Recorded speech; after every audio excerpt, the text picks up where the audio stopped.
Bonjour à tous et bienvenue dans cette nouvelle vidéo. Nous sommes heureux de vous retrouver aujourd'hui pour aborder un sujet un brin compliqué qui est celui des conventions. Nous vous en parlions récemment un petit peu sur notre compte Instagram, @cri de la gargouille, et c'est vrai que c'est un sujet que nous n'avions pas encore eu véritablement l'occasion d'aborder sur YouTube. En l'occurrence, on risque d'avoir un avis qui va diverger des avis généralement rencontrés sur les réseaux sociaux concernant ce phénomène en pleine expansion. Alors, attention, on prévient immédiatement, nous ne critiquons absolument pas le principe même des conventions dans la mesure où nous en profitons également. Mais c'est aussi important de bien comprendre le business qui se cache derrière ces conventions et de voir ce qui se cache derrière une image bien lisse et bien propre. Encore une fois, loin de nous l'idée d'apporter une critique qui consisterait à dire n'allez pas dans ces conventions. Ce serait absolument ridicule, nous y allons également pour enrichir notre collection, donc n'y voyez absolument aucun jugement de valeur. Pareil, nous ne visons absolument aucun événement en particulier, au contraire, il y a justement de très grosses différences entre certaines conventions, mais ça nous y reviendrons. Nous cherchons dans cette vidéo juste à bien vous montrer les enjeux et surtout mettre en perspective les ressentis que nous avons pu avoir sur différents événements. Pour être tout à fait honnête, nous avons dû faire en tout et pour tout une bonne dizaine de conventions depuis quelques années, en France, en Belgique ou en Allemagne, toujours pour des acteurs Harry Potter, jamais pour aucune autre série ou aucun autre film. Ces conventions, nous nous y rendons pour faire signer des objets de notre collection et nous en profitons généralement quand c'est possible d'en profiter pour visiter un petit peu la ville si nous ne la connaissons pas. Nous ne cherchons absolument pas à vivre un grand moment de complicité avec un acteur, car soyons honnêtes, cela ne se passe jamais véritablement comme ça. L'idée pour nous, c'est vraiment d'enrichir entre guillemets notre collection, car c'est vraiment un élément auquel on tient particulièrement. Premier préalable à tout cela et qu'il faut bien avoir en tête, c'est que le principe premier d'une convention repose uniquement sur une logique très mercantile, peut-être pas uniquement, mais en tous les cas en très grande partie.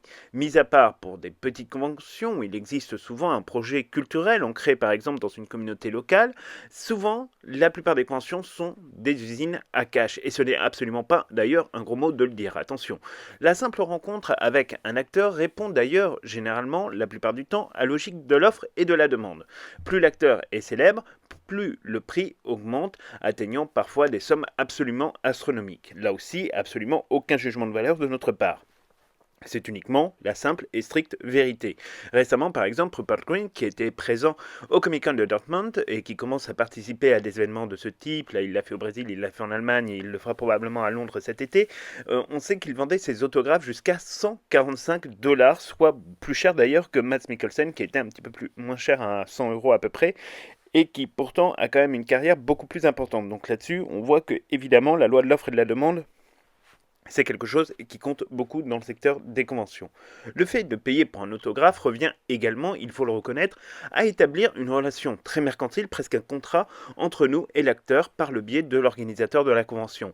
On achète donc un service contre une somme d'argent, l'acteur nous livre donc une prestation, en l'occurrence un autographe. C'est à cette occasion généralement que des conversations peuvent être débutées avec les acteurs. Autant vous dire qu'il ne faut pas là non plus se faire trop d'illusions. Si l'acteur est agréable avec vous, c'est tout à fait normal, vous avez payé pour qu'il le soit. Soyons honnêtes, il ne manquerait plus que l'acteur que vous payez pour quelques secondes de signature soit de mauvaise humeur et vous parle comme un chien. Franchement, là-dessus, ce serait un peu étonnant. En réalité, et c'est notre expérience qui parle, les trois quarts du temps, les acteurs sont en pilotage la plupart du temps automatique et enchaînent des centaines et des centaines d'autographes à l'heure, ils écoutent assez rarement ce qu'on leur dit et répondent souvent par une forme d'automatisme. Il ne faut pas se leurrer, si pour chaque fan il peut s'agir d'un moment important, pour la personnalité ce moment en fait n'existe tout bonnement pas et il ne se rappellera d'ailleurs aucunement de cette rencontre et ne vous reconnaîtrez même pas dans la rue le lendemain, voire même le soir même. C'est difficile de dire cela, évidemment, mais pourtant c'est la triste réalité. En dehors des interviews que nous avons pu réaliser sur cette chaîne, la quasi-totalité des contacts que nous avons eus dans des conventions avec des acteurs du monde de Harry Potter ou des animaux fantastiques ont tous répondu en fait à cette logique-là. Quelques mots, une petite question, pas tellement de réponses, et ensuite on passe au suivant. Non, il n'y a pas de grand moment de complicité, et non, il ne se crée ni un lien, ni quoi que ce soit d'autre, dans la mesure où ce n'est absolument pas le principe de ce genre d'événement. Les deux seuls acteurs, au final, qui ont vraiment été sympathiques, qui ont pris le temps de discuter avec nous, sont étonnamment d'ailleurs deux des plus connus, Tom Felton et Mads Mikkelsen, car ils ont peut-être eu, on va vous l'avouer, un petit peu pitié de nous à l'idée qu'on ait fait toute cette route pour les voir, en l'occurrence un Paris-Toulouse pour Tom Felton, Hamilton et un Paris-Stuttgart pour Mads Mikkelsen. Mikkelsen a été surtout le seul à vraiment prendre le temps de répondre à la question qu'on lui avait posée, à savoir ce qu'il pensait évidemment concernant le déroulement des Animaux Fantastiques 4. D'ailleurs, précisons tout de suite qu'il avait l'air d'être particulièrement optimiste et même d'être en capacité plus ou moins de placer sur un agenda la reprise tant attendue du tournage, grosso modo après la promotion et la sortie du 5e volet d'Indiana Jones où il joue l'un des antagonistes principaux de l'histoire. Sinon, pour le reste, la majorité du temps, les échanges sont mécaniques et ce n'est pas propre à nous. En observant, y compris d'ailleurs certains influenceurs passer aux dédicaces et en faire les comptes rendus sur les réseaux sociaux, le moins que l'on puisse dire, c'est que souvent tout est très enjolivé, voire modifié, voire carrément totalement exagéré en dehors de toute proportion. Ne nous leurrons absolument pas, nous ne représentons pas grand-chose pour ces acteurs qui font ces conventions dans une optique généralement bien précise, celle de toucher un cachet. Pendant longtemps existait le mythe qui consistait à dire que les prix des photos et des autographes ne servaient qu'à couvrir les frais de déplacement des acteurs. En réalité, et c'est d'ailleurs bien normal, la situation est tout autre. Les acteurs sont rémunérés au-delà des frais de déplacement, d'hébergement ou encore de restauration. Il y a des contrats qui sont établis pour leur reverser un pourcentage qui est généralement situé aux alentours de 60 à 70% sur chaque billet vendu pour les plus grosses stars. Le reste allant à l'organisateur pour couvrir en effet d'une part les frais des célébrités, mais aussi la promotion de ces événements et de dégager éventuellement un petit bénéfice, sinon l'entreprise évidemment ne fonctionne pas. Le côté économique des conventions ne peut pas être mis de côté évidemment dans ce sujet-là. Certaines d'entre elles vont jusqu'à faire payer à plus de 500 € des billets pour être en VIP ou bénéficier de coupe-fil. Alors ceci ne nous dérange absolument pas, c'est le droit de chacun de payer ce qu'il entend payer, mais force est de constater que cela représente quand même un gain très important pour l'organisateur d'une convention, pour un service fourni qui consiste généralement à permettre à la personne, au guest, de faire un petit peu moins d'attente. L'opération donc est très très rentable, il n'y a pas de création entre guillemets de valeur, il n'y a pas de création de richesse outre mesure, et ça c'est quand même un truc qu'il faut quand même avoir véritablement à l'esprit. Là-dessus, encore une fois, on ne vise absolument aucune convention, mais c'est vrai que quand on débourse des fois 450, 500, 600 € pour une convention, pour ne pas faire la queue, concrètement, c'est pas compliqué. L'organisation vous donne un badge, vous passez par la file coupe-fil, et en fait c'est tout ce que l'organisation a à payer. En fait, quelque part, voilà, il n'y a pas de création de richesse, il n'y a pas d'achat de services outre mesure, et pour la convention, ça évidemment, c'est le business et la machine à cash qui fonctionne. Bref, il est tout à fait normal que les acteurs, pour en revenir à eux, soient absolument rétribués dans le cadre de la prestation qu'ils délivrent. C'est tout à fait normal, car il s'agit pour eux d'un travail, et d'un travail comme un autre. C'est d'ailleurs là où réside une seconde vérité qui est un peu cruelle.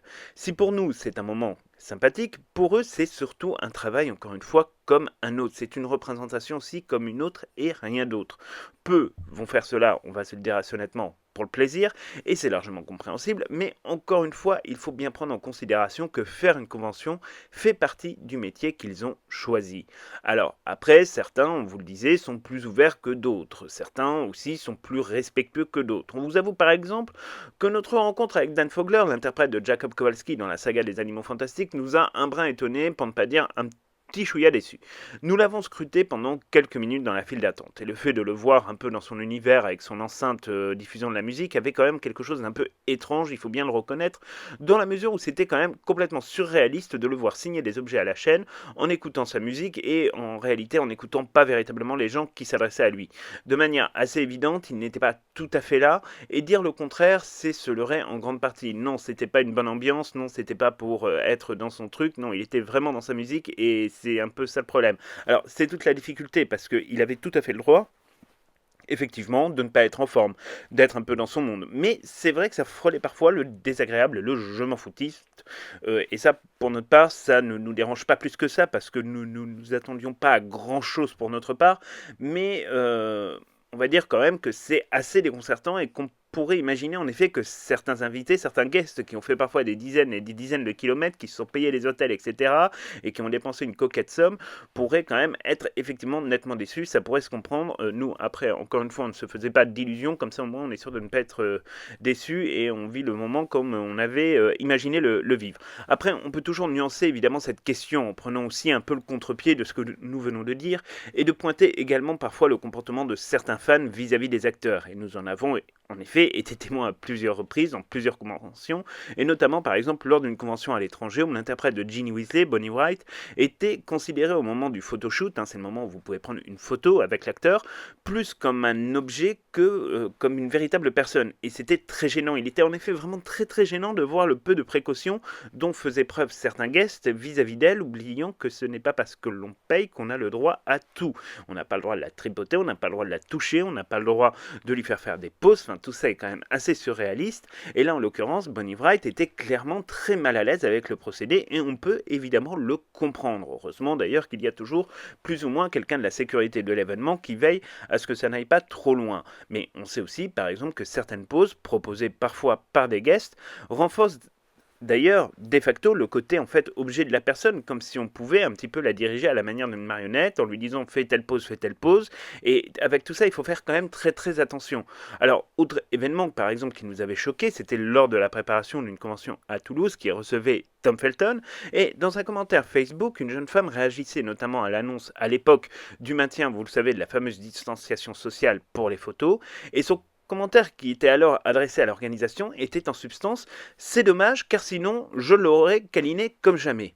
Bon, autant vous dire tout de suite que toute personne qui dirait cela vis-à-vis d'un inconnu qu'on croiserait dans la rue serait automatiquement et à raison accusé à minima de harcèlement. Encore une fois, il ne faut pas oublier que ce ne sont ni des amis, ni des personnes que l'on connaît et encore moins des objets.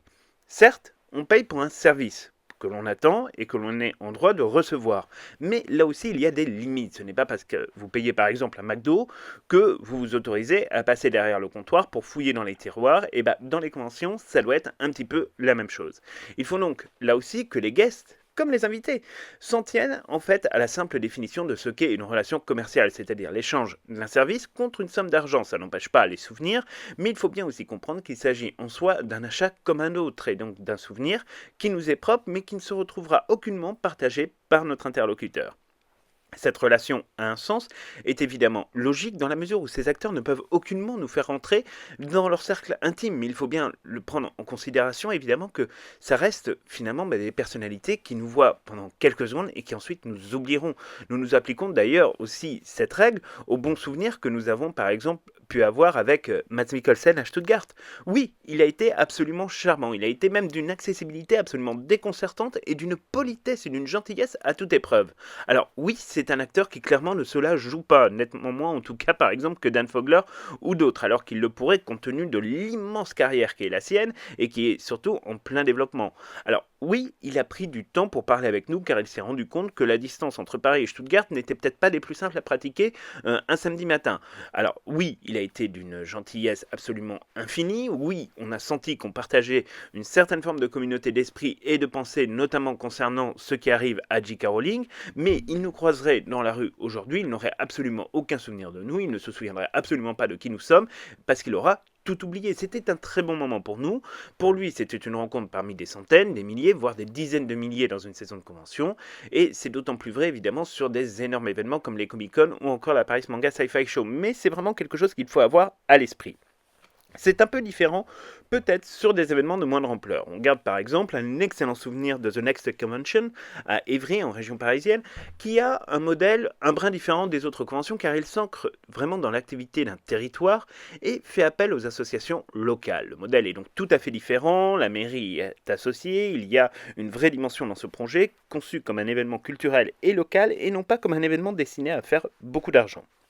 Ceci n'empêche pas, par ailleurs, cette convention de recevoir véritablement des acteurs connus, des acteurs reconnus, en l'occurrence par exemple sur Harry Potter, Evanna Lynch l'an dernier par exemple, le fait de ne pas être dans une logique uniquement pécuniaire fait qu'il y a quand même davantage de temps pour échanger avec les acteurs. Alors ça ne change rien au final, parce qu'il y aura toujours cette distance qui se créera entre l'acteur et le visiteur, mais il y a déjà une très grande différence entre les deux modèles. La pression pour les acteurs est donc un peu moindre, c'est donc aussi un petit peu plus intimiste, donc nécessairement la relation part déjà, on va dire, sur de meilleurs sentiments. Même si, encore une fois, elle va en revenir à peu près au même que sur les grosses conventions.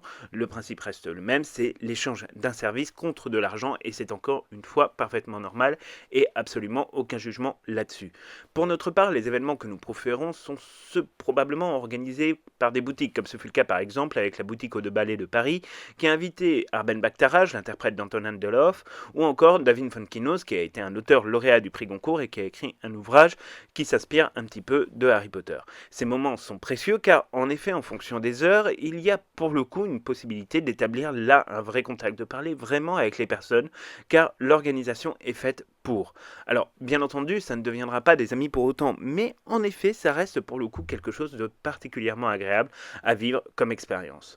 Comme dans toute passion, il faut savoir avoir les pieds sur terre et ne pas s'inventer un monde qui n'existe pas, où il y aurait eu un véritable échange, on est vraiment sur quelque chose de très différent et penser le contraire est pour nous, on préfère le dire, un petit peu dangereux comme sentiment. Il ne faut pas oublier que nous faisons face à des personnes qui comme tout un chacun finalement doit faire face à leurs problèmes, à leurs craintes, à leurs interrogations et aussi respecter le fait par exemple qu'ils puissent ne pas être absolument à l'aise dans l'exercice. C'était notamment le cas par exemple d'Alison Sudol qui parfois n'était pas à l'aise et souriait de manière quand même à cacher un certain stress ainsi certaines sollicitations lorsqu'elles allaient un petit peu trop loin la plaçaient par exemple dans une position particulièrement délicate. L'interlocuteur ou l'interlocutrice face à elle ne s'en aperçoit naturellement pas parce qu'il vit son rêve et pourtant c'est bien le cas, trop d'oppression peut-être, alors les regards gênés s'échangent, elle cherche parfois un peu d'aide, mais qui n'est pas évidente à trouver. Les comportements des fans sont évidemment dans la très très grande majorité des comportements tout à fait respectueux,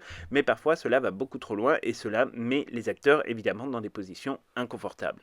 Il faut dire que pour eux, ces situations sont très délicates à gérer. Si un acteur ou une actrice refuse de se plier aux demandes ou aux injonctions d'un fan, elles seront affichées sur les réseaux sociaux. On dira d'eux qu'ils sont froids, qu'ils sont glaciaux, qu'ils sont insupportables, qu'ils sont hautains, etc. C'est pour cela que le meilleur conseil que l'on puisse donner, c'est de se rendre dans ces conventions en ayant bien en tête de quoi il s'agit et de quoi il ne s'agit pas. Garder les pieds sur terre, tout en ayant clairement connaissance de l'expérience que l'on va vivre, permet d'une part de ne pas se raconter des histoires qui sont franchement peu crédibles, et d'autre part ça protège en grande partie des éventuelles déceptions.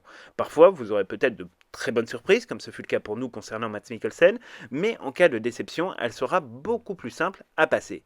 Tout ce que l'on dit est évidemment valable pour toute personnalité, pour tout acteur ou pour toute autre célébrité. Ce n'est pas uniquement le cas, évidemment, vous l'aurez compris, de Harry Potter. C'est valable pour tous les films, c'est valable pour toutes les séries. On se souvient notamment au sujet d'une convention Stranger Things à Paris où était présente l'actrice Molly Bobby Brown, à des tarifs d'ailleurs absolument exorbitants. Et cette dernière, en fait, a fait l'objet de très nombreuses publications sur les réseaux sociaux visant à exprimer un mécontentement assez brillant sur le fait qu'elle était assez raide, assez froide ou assez hautaine. Il faut dire que l'exercice à laquelle elle se livrait ce jour-là, à devoir réaliser des ponts imposés par des fans au bord de l'hystérie, n'était probablement pas l'exercice le plus simple pour elle, et on peut le comprendre. Encore une fois, tout est une question de respect et de distance à l'événement. Si on est capable de raisonner et de considérer que ces acteurs sont de vraies personnes et non pas des objets ou des idoles, ça simplifiera nettement les choses, et pour vous, et pour les acteurs.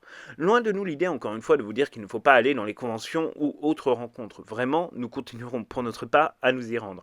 Mais nous voulions vraiment en parler un petit peu avec vous, car tant lors des conventions que sur les publications qui les suivent, nous avons toujours été un peu interloqués sur l'aspect hors norme que cela peut prendre parfois.